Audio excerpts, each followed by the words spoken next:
Last video में बहुत ही important दो हमने थ्योरम की थी, जिसमें एक का नाम था 10.1 और एक 10.2। 10.1 के अंदर हमने प्रूव किया था कि किसी भी टेंजेंट पर रेडियस सेंटर से सबसे शॉर्टेस्ट डिस्टेंस जो होती है वह 90 डिग्री का एंगल बनाती है। ये मोस्ट इंपॉर्टेंट थ्योरम है ये। तो हमें इसका स्टेटमेंट काफ़ी सारे क्वेश्चनों में आपको लिखना है कि radius is a perpendicular to the tangent, जिसका मीनिंग होगा O P Q is 90 degree. और सेकंड थ्योरम हमारे पास थी 10.2। 10.2 में हमने प्रूव किया था कि एक सर्कल और उस सर्कल के एक्सटर्नल पॉइंट कोई पी है और पी से यदि हम टेंजेंट ड्रॉ करते हैं दो, तो उनकी लेंथ इक्वल होंगी। इसका meaning P Q equal to P R. ये हमने दोनों लास्ट वीडियो में किया है और इन दोनों थ्योरम का यूज हम अब 10.2 में देखने जा रहे हैं। तो 10.2 का फर्स्ट क्वेश्चन सॉल्व करते हैं। फर्स्ट क्वेश्चन कहता है कि रेडियस फाइंड आउट कीजिए और चार ऑप्शन है कि कौन सा आंसर सही है। लेंथ हमें गिवन है 24 जो टेंजेंट की है और क्यू से सेंटर तक का डिस्टेंस 25 सेंटीमीटर है। अभी मैंने आपसे एक बहुत इंपॉर्टेंट पॉइंट डिस्कस किया था कि radius is a perpendicular to the tangent. इसका मीनिंग था कि P एंगल 90 डिग्री है और यदि P 90 डिग्री है तो हमें ये पॉइंट क्लियर हो जाता है यहाँ पर कि ये हाइपोट होगा और ये मेरे पास बेस है और इसे मैं P बोल दूंगा परपेंडिकुलर। तो ये फॉर्मूला हम यूज करते हैं। तो अब हमें यहाँ पे पाइथागोरस थ्योरम यूज करनी चाहिए। तो पाइथागोरस थ्योरम लगाते हैं क्योंकि हमने ये तो लिख ही दिया OP 90 डिग्री है PQ पर, एंगल OPQ इक्वल टू 90। तो in triangle OPQ where P equal to 90 is using Pythagoras theorem, हाइपोट का स्क्वायर इक्वल टू बेस का OP स्क्वायर। वैल्यू रख लेते हैं 25 का स्क्वायर, PQ की वैल्यू 24 और OP हमें फाइंड आउट करना है क्योंकि ये रेडियस है। दोनों का मल्टीप्लाई, यदि इसको दो बार मल्टीप्लाई करें 25 को, तो 25 25 5 5 जा 25 और एक इसमें बढ़ा दो 3 और 3 2 जा 6, 625 इज इक्वल टू, ऐसे ही आप इसका 576 लिख लेंगे और OP स्क्वायर। 576 वैल्यू को माइनस इस साइड ले आएंगे तो माइनस हो जाएगी, बचेगा OP स्क्वायर। OP स्क्वायर को पहले लिख लेते हैं और इसको बाद में लिख लेते हैं 625 576। दोनों से डिफरेंस करते हैं तो डिफरेंस कितना आएगा 49 डिफरेंस होगा OP स्क्वायर और OP से स्क्वायर रूट डाल दीजिए 49 पर 7। तो रेडियस आपके पास आई 7 सेंटीमीटर। तो आप लिख सकते हैं रिक्वायर्ड रेडियस इज 7 सेंटीमीटर। मैंने भी वीडियो की स्टार्टिंग में ही आपसे कहा था कि 10.1 का स्टेटमेंट सबसे ज़्यादा इंपॉर्टेंट है और मैं वही बार बार उसको मैं यूज कर रहा हूं कि radius is a perpendicular to the tangent. तो OP PT पे क्या होगा perpendicular, it's given 90 and OQ also 90। तो यहां मैंने लिखा OPT is equal to 90 and also OQ is 90 degree to TQ, ये भी 90 डिग्री होगा। अब मुझे गिवन क्या था, मुझे गिवन था POQ 110 है और मुझे क्या फाइंड करना है PTQ, ये वाला एंगल मुझे फाइंड करना है कि इस एंगल की वैल्यू क्या होगी और मेरे पास चार ऑप्शन है, उनमें से कौन सा करेक्ट होगा।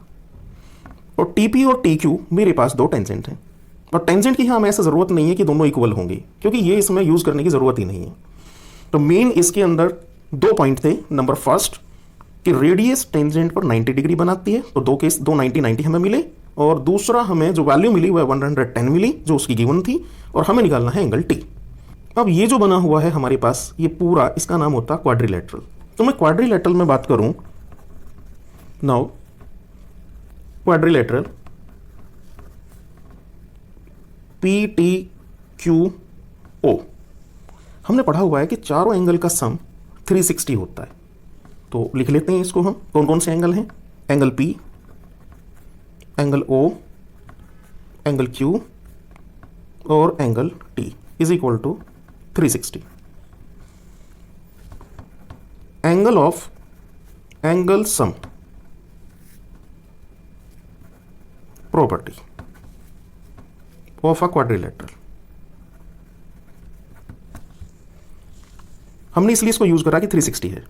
अब P की वैल्यू 90 मुझे गिवन है, O 110, Q value also 90, angle T find out करना है 360। सबका सम कर लेते हैं और फिर उसको माइनस कर देते हैं। तो कितना आ जाएगा 90, 180 and this 290।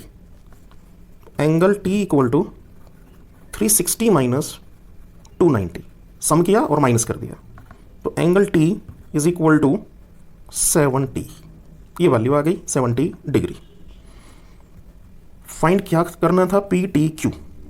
Therefore angle PTQ equal to 70 degree. Check कर लेते हैं कौन सा ऑप्शन है। ऑप्शन बी राइट है। नेक्स्ट क्वेश्चन देखते हैं। थर्ड क्वेश्चन में फाइंड करना है एंगल POA। पिक्चर में देखते हैं जरा, POA मतलब ये वाला एंगल, ये मुझे फाइंड करना है। गिवन क्या है फिर, मुझे गिवन है एंगल P 80 है। एक मुझे गिवन है कि इनके टेंजेंट इक्वल हैं, लेकिन इसका टेंजेंट का इक्वल का इस क्वेश्चन में कोई यूज नहीं है। इसमें सिर्फ 10.1 यूज करेंगे हम थ्योरम, जो मैंने आपसे कहा था कि रेडियस टेंजेंट पर 90 डिग्री एंगल बनाती है। ये देखिए, ये रेडियस है और ये टेंजेंट है PB, ये भी इस पर 90 डिग्री एंगल बनाती है। अब मुझे ये 90 गिवन, ये 80 और ये 90। अभी मैंने एक क्वेश्चन सॉल्व करा था, चारों का सम कितना था 360। मैं इन सब का सम करके 360 में से माइनस कर देता हूं, तो मेरे पास ये पूरा एंगल आ जाएगा, पूरा कंप्लीट एंगल। लेकिन मुझे ये नहीं पता कि ये इसको बाइसेक्ट करके जाएगा, तो उसके लिए मुझे ये ट्राइंगल और ये ट्राइंगल लेना होगा और मैं इनको यहाँ पे कॉन्ग्रुएंसी शो कर दूंगा और मैं बताऊंगा कि ये एंगल दोनों इक्वल है। और यदि इक्वल है तो जो मेरे पास एंगल आया था उसको मैं 2 से डिवाइड कर दूंगा, तो मुझे मेरा बाइसेक्टर आ जाएगा। तो ये सेम एंगल मेरे दोनों इक्वल हो जाएंगे। ये मुझे फाइंड आउट करना था, मुझे वैल्यू मिल जाएगी। तो देखते हैं इस काम को कैसे करेंगे। वी नो दैट वही स्टेटमेंट 10.1 से है, मैं बार बार इसी को यूज कर रहा हूं, इसलिए मैंने पहले से लिखा हुआ है। Radius is 90 degree to the tangent, perpendicular है। OA is perpendicular to AP। Difficult नहीं है, बहुत आसान है। अब ये देखिए OAP is 90 and similarly also OB is perpendicular, मैंने लिख दिया OBP 90। मैं यूज करता हूं जो बात मैंने अभी आपसे कही है। अब अपने पूरे क्वाड्रिलेटरल में आप देखिए जरा, now OAPB angle O plus angle A, angle P and angle B 360।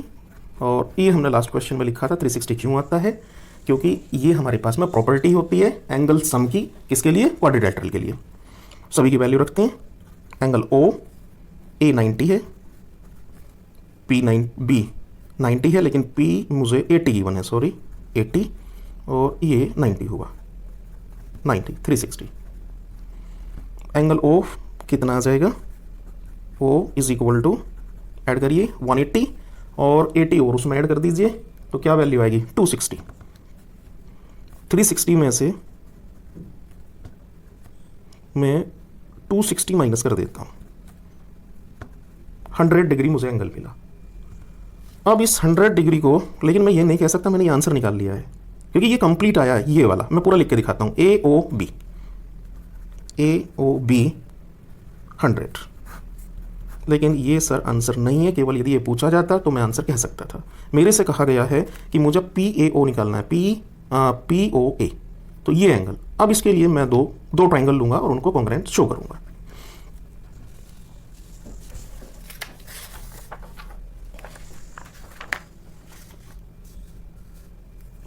एक ट्राइंगल ऊपर वाला आपके पास और एक नीचे वाला, तो 2 ट्राइंगल लेते हैं यहां से।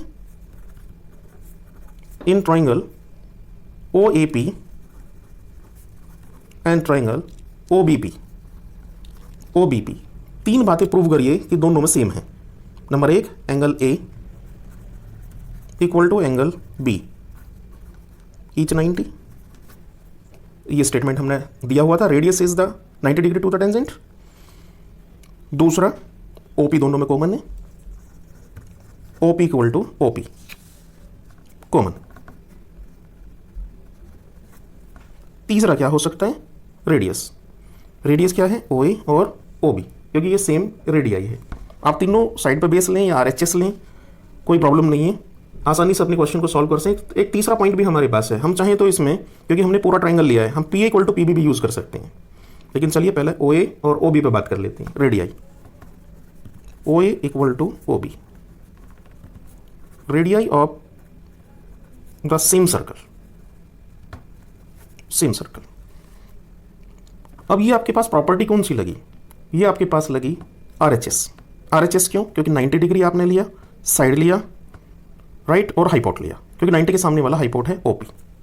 तो मैं कॉन्ग्रेंसी शो कर देता हूं, OAP is congruent to triangle OBP by, यदि प्रॉपर्टी भी लिखें तो ज़्यादा बेटर, बाई RHS।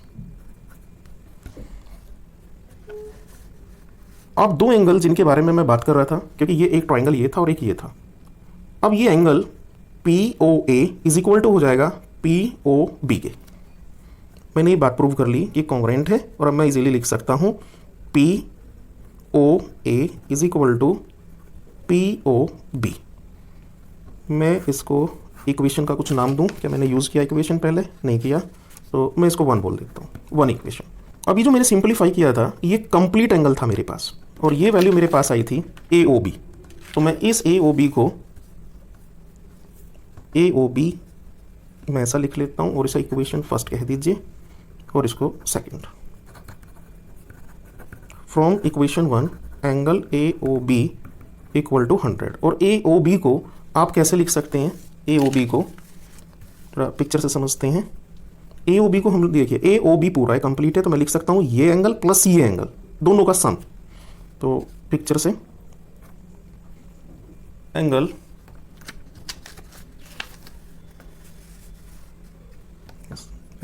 AOB या POA, AOB का दो एंगल का सम के इक्वल हो जाएगा POB, एंगल POB 100। और ये अभी आपने बताया था यहाँ कि POA POB के इक्वल है, तो मैं POB को रिप्लेस कर सकता हूँ POA से। देखिए POA, और ये वैल्यू 100 है। अब मेरे पास ये दो हो गए सेम बिल्कुल, एंगल POA 100 मैं कैंसिल कर सकता हूँ 2 से। Angle POA is equal to 50 degree. यही आंसर फाइंड करना था, क्योंकि उसने पूरा एंगल नहीं पूछा था, उसने पूछा था कि POA कितना होगा। तो नेक्स्ट क्वेश्चन सॉल्व करते हैं। ये आंसर आ गया है POA का। हमने कॉन्ग्रेंसी शो करी थी, और कॉन्ग्रेंसी के बाद हमने उसको डिवाइड करा, बाइसेक्टर कर लिया उसका, 50 आंसर हुआ। क्वेश्चन नंबर 4 देखते हैं। इसमें हमें प्रूव करना है कि कोई डायमीटर है और दो उस पर टेंजेंट है, तो वह दोनों टेंजेंट किसी भी एंड ऑफ द डायमीटर, जो डायमीटर के एंड पॉइंट्स हैं, दो टेंजेंट हमेशा पैरेलल होती हैं। ये प्रूव करना है। मुझे अब क्या प्रूव करना है? इसके लिए मुझे प्रूव करना पड़ेगा कि दोनों टेंजेंट पैरेलल हैं, तो मैं प्रूव कर पाऊं कि ये एंगल ऑल्टरनेट इंटीरियर एंगल से ये एंगल इस एंगल के इक्वल हो। या मैं यूं भी प्रूव कर सकता हूं कि ये एंगल इस एंगल के इक्वल हो। यदि मैं ऐसा प्रूव कर पाया कि ये एंगल ऑल्टरनेट इंटीरियर एंगल से इस एंगल के इक्वल है, तो मैं कहूंगा AB टेंजेंट CD टेंजेंट के पैरेलल है। क्योंकि ये हमने 9th क्लास में पढ़ा था, एक थ्योरम थी हमारे पास, Z टाइप की बनती थी, वो ट्रांसवर्सल और ये दो लाइन पैरेलल, और ये ऑल्टरनेट इंटीरियर एंगल। यदि दोनों इक्वल हो जाते हैं तो हम कहते थे कि L1 पैरेलल होगी L2 के, तो L1 इज parallel to L2। Same concept मैं यहाँ यूज करूंगा उसके लिए। और उससे पहले मैं 10.1 स्टेटमेंट यूज करूंगा, 10.1 थ्योरम का स्टेटमेंट। वो स्टेटमेंट क्या था कि OP एक रेडियस है, और वह रेडियस टेंजेंट पर 90 डिग्री होती है, ये 90 डिग्री होती है। ऐसी सेम ये भी OQ कौन है? रेडियस है, और ये टेंजेंट है, ये 90 डिग्री होती है, ये 90 है। अब ये 90 और 90 ऑल्टरनेट से इक्वल हो गए। यदि इक्वल हो गए तो फिर AB पैरेलल है CD के। तो प्रूव करते हैं इस बात को। सबसे पहले वी नो दैट यूज करते हैं कि radius is the perpendicular to tangent, तो OP is perpendicular to AB, absolutely right. अच्छा, OP यदि यहां तक है तो मैं OQ भी तो ले सकता हूं पूरा। OQ क्या हो जाएगा? इस पे AB पे परपेंडिकुलर, बात एक ही है। तो OP यहां मैंने यूज करा, फिर मैंने उसको OQ कर दिया, OQ is 90 degree to AB, और लिख दिया QPB। तो QPB यहां से बात कर लेते हैं, QPB ये देखिए 90 डिग्री है। और सिमिलरली बिल्कुल सेम ऐसे ही PQ CD पे होगा परपेंडिकुलर, और मैं लिख सकता हूं यहां पर PQC 90 होगा, तो PQC वह 90 है। तो इक्वेशन फर्स्ट और equation second. From equation first और इक्वेशन सेकंड, दोनों से फाइनली मुझे पता लगा कि दोनों 90-90 हैं, तो QPB इक्वल होगा PQC के। पी क्यू सी, ये दोनों इक्वल आ गए। और यदि ये दोनों इक्वल एंगल हैं तो मैंने अभी आपसे डिस्कस किया था ऑल्टरनेट इंटीरियर एंगल से ये दोनों लाइन पैरेलल हैं। तो मुझे यहां फाइनल अपने आंसर को बोल देना चाहिए, but by the form of या फॉर्म अ पेयर ऑफ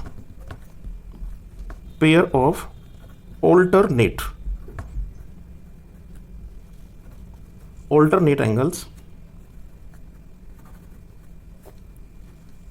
ये alternate pair of alternate angles हैं और इसी की रीजन से, केवल इसी कारण से जो ए बी है वह सी डी के पैरेलल है। So A B is parallel to C D, यही मुझे प्रूव करना था इस थ्योरम में। और मैं लिख सकता हूं हेंस करके इसको कि tangent are parallel. Next question देखते हैं, क्वेश्चन नंबर 5 देखते हैं। 5 में मुझे प्रूव करना है कि एक टेंजेंट है, ये पॉइंट ऑफ कांटेक्ट है और ये इस पे मुझे ओपी दिया गया है कि ओपी जो होता है ए बी पर कैसा है, परपेंडिकुलर है। लेकिन मुझे प्रूव करना है कि जो ओपी होगा, जो 90 डिग्री बनाएगा ए बी के साथ, वो सेंटर से पास करेगा।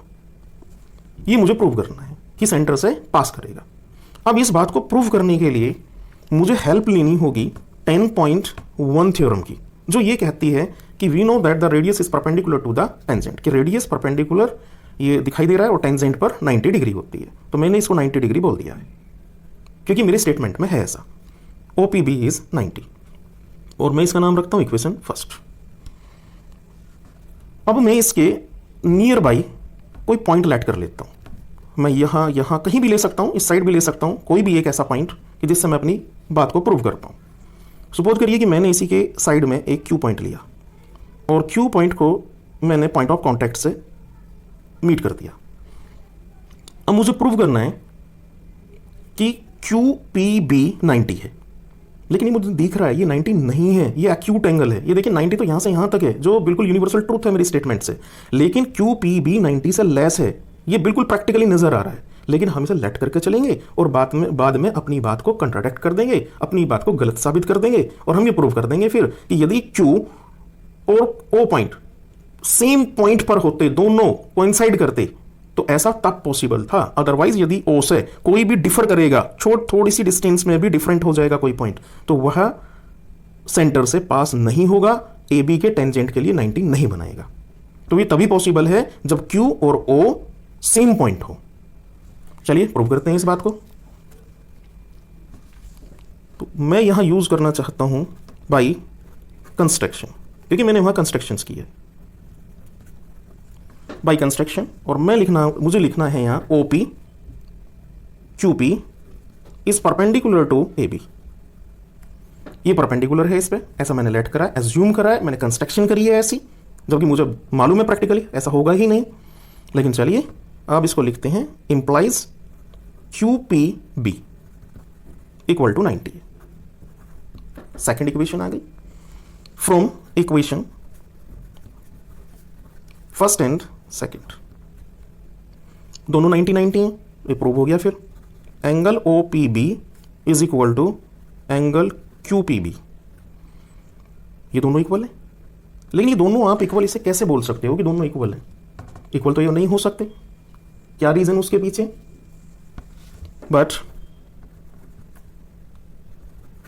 बाय फिगर, आप फिगर से जरा देखिए इस बात को कि angle Q P B less है, छोटा है angle of O P B से, और यदि ये छोटा है तो फिर तो पॉसिबल नहीं है कि वो 90 होगा, तो फिर तो ये 90 नहीं है।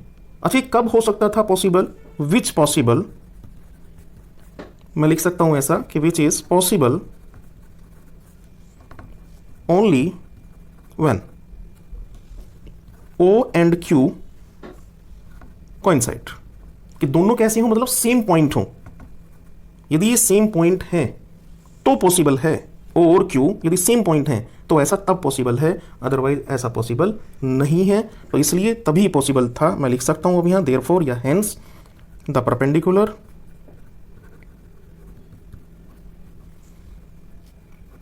At the point of contact contact to the tangent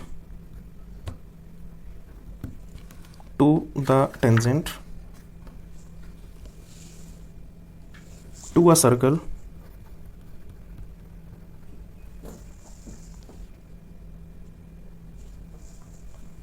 passes through the center.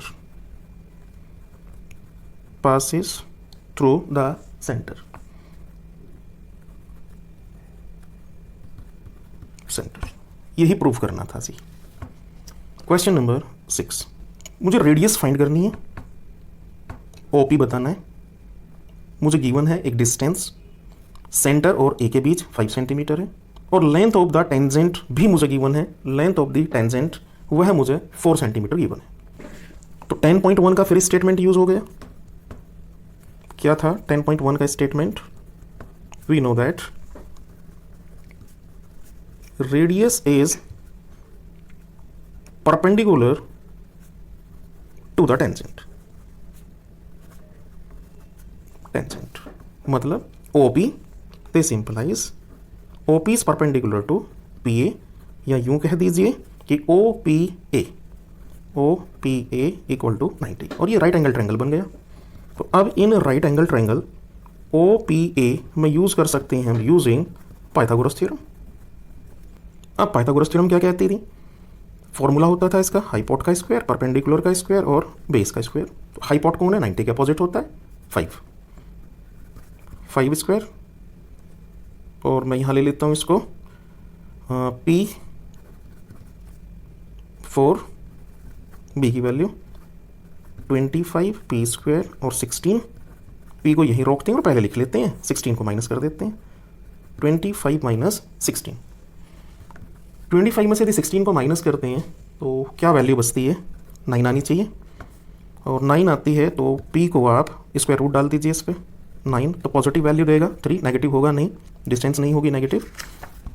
तो ये रेडियस आपने निकाली, इसका पूरा नाम लिख देते हैं OP, क्योंकि हम तो इसे परपेंडिकुलर लेके चले थे बस केवल। तो OP is equal to 3 centimetre, और यही रेडियस हमने फाइंड करनी थी इस क्वेश्चन के अंदर। नेक्स्ट क्वेश्चन लेते हैं। 7 क्वेश्चन ये कहता है कि 2 सर्कल हैं, एक छोटा और एक बड़ा, और उनका सेंटर कॉमन है। एक रेडियस उसने बड़े वाले की 5 सेंटीमीटर दी है और छोटे वाले के 3 सेंटीमीटर दी है। मुझे फाइंड करना है length of the chord of the larger circle, मतलब मुझे ये वैल्यू फाइंड आउट करनी है जिसका नाम है AB। ये कॉर्ड किसके लिए है? बड़े सर्कल के लिए। लेकिन ये टेंजेंट किसके लिए होगी? छोटे सर्कल के लिए, क्योंकि ये पॉइंट ऑफ कांटेक्ट है और ये रेडियस है, और मैं जानता हूं कि रेडियस टेंजेंट पर परपेंडिकुलर होती है। ये हमें किसने बताया? 10.1 एक्सरसाइज में। हम इसे काफी बार लिख चुके हैं। We know that radius is perpendicular to the tangent. OP is perpendicular to AB, और इसी को हमने क्या बोल दिया? Angle OPA equal to 90। Value जो फाइंड आउट करनी है वो AB की करनी है, लेकिन मुझे एक छोटा सा बेनिफिट मिल गया इस बात से, 10.2 के स्टेटमेंट से, कि ये 90 डिग्री है और ये मेरे पास ट्राइंगल है, और यदि ट्राइंगल है तो मैं इसमें यहाँ पर पाइथागोरस थ्योरम लगाऊंगा, और पाइथागोरस थ्योरम से मुझे हाइपोट गिवन है और मैं यहाँ बेस निकाल लूंगा, और बेस को यदि मैं ट्वाइस कर दूं तो मेरे पास AB आ जाएगा। अब जैसे 25 में से 9 जाएगा तो 16, और 16 का स्क्वायर रूट करेंगे तो 4 आएगा, और 4 2 जा कर दूं तो AB की वैल्यू 8 आ जाएगी। ये तो बहुत आसान हुआ, ये लेंथ ऑफ द कॉर्ड हो जाएगी। तो मैं इस समय बात कर रहा हूँ केवल इस ट्राइंगल पर, क्योंकि मुझे AP निकालना है, और ये मुझे ट्राइंगल 90 मिल चुका है। In triangle APO using Pythagoras theorem, hypotenuse का स्क्वायर, AP और परपेंडिकुलर OP।